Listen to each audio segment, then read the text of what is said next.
Hey Nintendo fans and collectors, this is Lithium017. This will be a first impressions video for Zelda Skyward Sword. Now, I am not that far into the game. I am 10 hours in, so I haven't played all that much. I've actually just completed the first dungeon, and I've been collecting a lot of the bugs and things like that, and wasting a lot of time doing some other little side quests, so I'm not that far into the game. But I wanted to give you my initial impressions on it. I'm not going to actually give it a score or anything like that, but I have a few things to say. A lot of the reviews that came out are giving it a perfect 10, and then there's a review by GameSpot which only gave it a 7.5, so kind of what went wrong with that. I'm not going to show any footage of the actual game, spoilers, and I don't really like capturing footage of a game that I'm playing, because Nintendo's a little bit weird about that, and a lot of things are... On YouTube, it's just weird posting other people's content. I like posting my own. So, in summary though, Skyward Sword, phenomenal game. You use the Wii Motion Plus remote. I'm not actually using this to play because I'm keeping it like a collector's item, but it is completely one-to-one. And when I say that and you move it around or you swipe up or down or cross or anything like that, not only is it one-to-one, but if you supinate and pronate your wrist, that also all translates. So there are items in the game, I don't want to ruin too much, but there's a lot of them, and maybe I'll ruin one of them, but there's a net. And you use this net, and it's awesome. So you're catching bugs, and you're actually just using it like a net. So it works really well in those cases. When you're actually fighting, and you're using the sword, and you have to battle enemies, yes, in the beginning of the game, you can kind of get away with just waggling. And that'll work for a little bit, but eventually I came to the point where enemies would just absolutely crush me if I was waggling.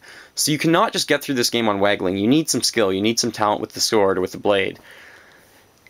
And enemies require you...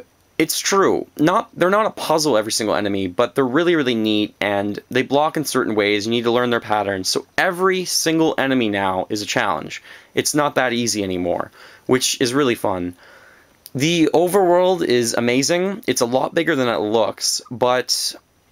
It's obviously Skyloft, and you're in the air, and you have a bird, and you can fly around on it. There's all these little islands everywhere, but you can't actually do anything on most of them. So I wasted maybe an hour and a half going to every single individual island, and there was nothing to do on them. I know maybe they'll open up later on in the game. I just didn't really like that. There could have been a bit more. There's one mini game where you're holding a sword and you chop bamboo back and forth, and that was on one of the islands. And it was awesome, and the character's really cool, and the minigame's good. I wish there was a bit more of that, so hopefully later on it opens up a bit more. Flying the bird feels amazing. It's awesome. It's probably definitely funner than just riding Epona around. I like the aspects of flying and everything, and those of you familiar with the carrots on Epona, how you press the A button and let Epona go a little bit faster with the carrots, there's something similar with that with the bird, just with a few less. You gotta flap your wings, and you gotta hold the Wii remote actually straight up in the air to fly it around. So it's really cool flying it around. I have a great time doing that sometimes. Now, the dungeons. I know how many dungeons there are in the game because I heard it online, but the entire game feels like a dungeon, so just getting between from one dungeon to the next dungeon and on, it's really difficult. Like, not really difficult in the beginning of the game, it's a bit simplistic, but it picks up. So the game does a great job of starting you out pretty basic and then incrementally getting harder and harder. So it's a great idea doing that so far. I've only faced one boss in the dungeon.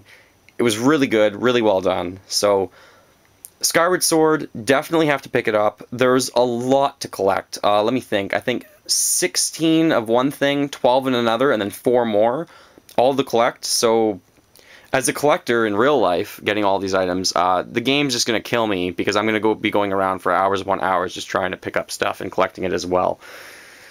So the game is fantastic. I won't give it a score yet, it's a little premature, but the GameSpot review did have a few things to point out negatively, and it said the series doesn't feel like it's really moving forward. There are a few too many side quests, which is just boring. If you play Twilight Princess, there's a point where you have to go around picking up, I think, the shards or something like that.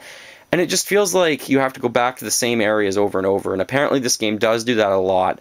But that's not a bad thing in this game because the areas are so dense and so diverse, and there's so much to do in each area that you don't even see until you have to go back to it, I'm told. So I might do a review once I'm done the game. Look forward to that. And Skyward Sword Zelda, not sure if it's a perfect 10. It's way too early for me to tell. It is absolutely phenomenal. Even the orchestra disc is really nice to listen to. A lot of fun. Skyward Sword, pick it up this Christmas if you don't have it yet. Talk to you later, guys.